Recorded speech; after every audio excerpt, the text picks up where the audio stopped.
In my left hand, I have the channel regular, the 50 cent a bottle Neumarkt. Cheers.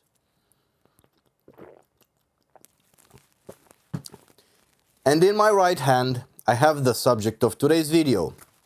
Now it's in my left hand. How's that for magic? This is the Nippon Kogaku, Japan-made Nikkor-H 85mm f1.8, the non-AI version. Welcome to 1000 Words. My name is Radu and welcome to another lens review.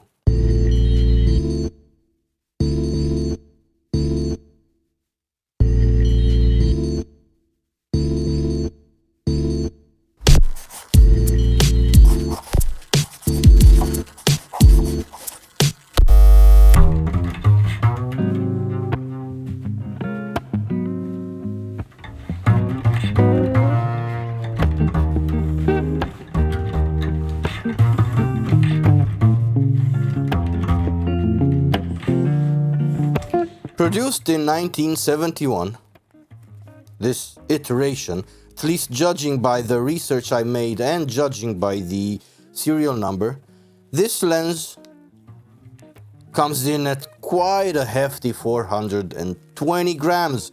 It's rather a chunky boy, featuring a 6-element in 4 groups optical construction. Do I have that right? Yes, I do have that right. It creates a 28-degree, roughly, angle of view on a full-frame camera and a 35mm film camera, featuring 6 rounded aperture blades with an aperture system ranging from wide open at f1.8 and closed down all the way to f22 with full stop clicks in between, with the exception of between f1.8 and f2.8 where there lies an intermediary stop at what I'm supposing is f2. A 52mm front filter ring with a metal hills and valleys type focusing ring, which does 180 degrees turn from minimum focusing distance to infinity. We'll touch more about its physical dimensions, its ergonomics, and the quality of the construction later. But first, we need to talk about image quality, because that's first and foremost what's important when speaking about optical apparatus, which we are. A bit of a backstory is perhaps merited, because I came about this lens in a rather interesting circumstance. It's not a lens I ever went out looking for. I'm not big into portraits. I'm not big into longer lenses. While this being on the shorter side of telephoto, it's not a focal range I use a lot. I'm very, very comfortable between 28 and 50. At a 40-50mm whereabouts is where I'm most comfortable, but I've been known to have a lot of fun with 28mm. And it was price that got me into buying this lens, because I found it randomly, very randomly, in a Facebook marketplace ad where it was listed for 30 bucks, just 30 bucks. Now, I quickly jumped onto eBay and looked for the lens, and it goes for, well, depending on its condition and whether or not the optics are clean, but this lens can fetch a price as high as 250 American dollars. Now, you can imagine my gas going into overdrive. And to those of you that don't know, gas is not something that's in my belly. How's that for a dad joke? But I'm speaking about the gear acquisition syndrome. I just had to have it. I fully understand, you know, how they say about women, how they have to have anything that's being discounted or on a sale. Well, we're not much different. Well, at least I'm not much different. How can I pass up the opportunity of getting a $250 lens for 30 bucks? Now, I did take a bit of a risk because judging by the appearance in the pictures, this lens was kind of beaten up. Happily, I know a guy in the city, the person that was selling it was living in. So I quickly asked this friend of mine, thank you Bogdan, if you're watching, by the way, for the great favor. I asked Bogdan to take the trouble of buying this lens for me because it was such a circumstance that I was just leaving for my honeymoon and I couldn't be home to get the package and I didn't really want to miss this, so I asked him to go buy this lens for me. I sent him the money and the rest is history, as they say.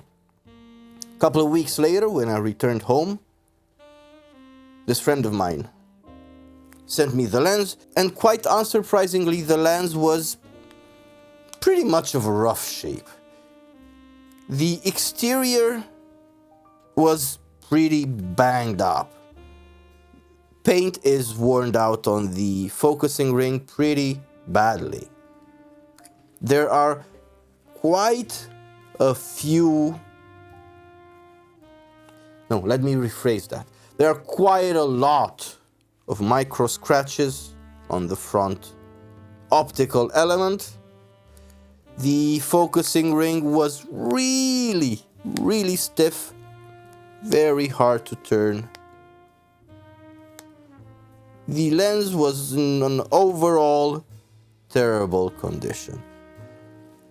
However, the optics were, with the exception of those micro scratches, coming from improper cleaning probably, the optical elements were appearing to be in good shape. So I sent it to a proper CLA, and when it came back, well, it's safe to say it got a new lease on life. The focusing ring, and let's just cut to the chase and mention ergonomics and ease of use and quality of construction before we talk about image quality, because it's a nice segue.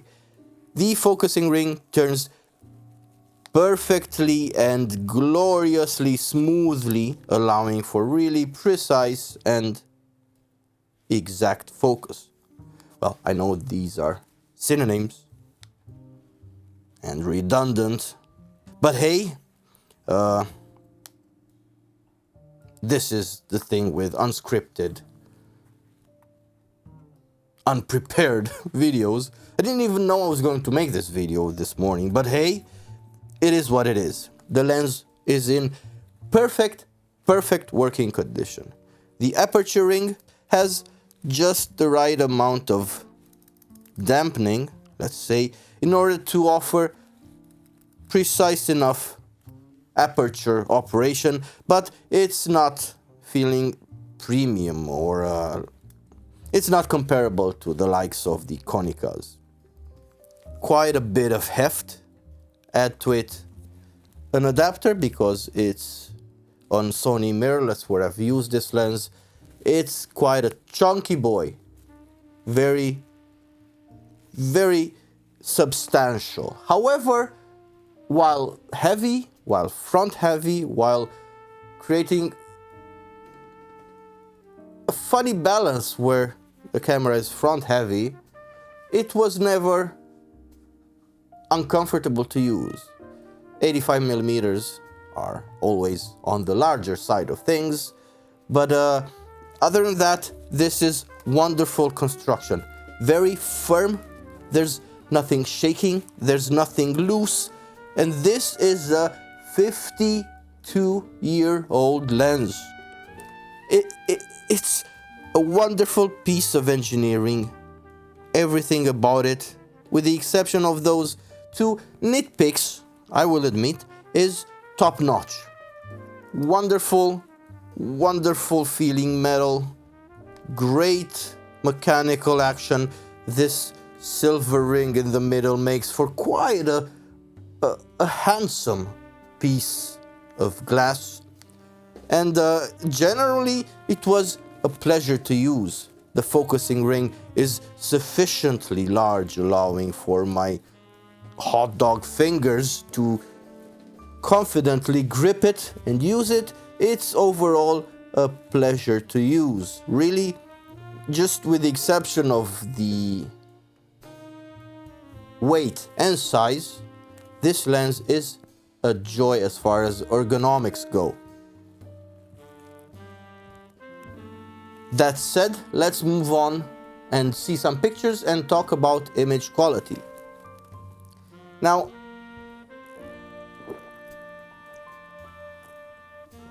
while admittedly there's no second copy with better unscratched optics I can compare this to, my opinion is based entirely on the results of this single item. Seeing how the back element appears to be in quite a good shape, I really don't expect much in the way of negative influence these micro scratches could have. That sounded weird as far as grammar goes, but I think I was able to drive the point home. Optically speaking, image quality wise, I'm almost certain those micro scratches don't really affect image quality in the least, especially so seeing how the front elements are much more forgiving as far as scratches, and I've seen practically broken front element glass producing decent enough results. So these micro scratches, I'm almost certain they don't affect image quality in the least, or if they do, it's something negligible.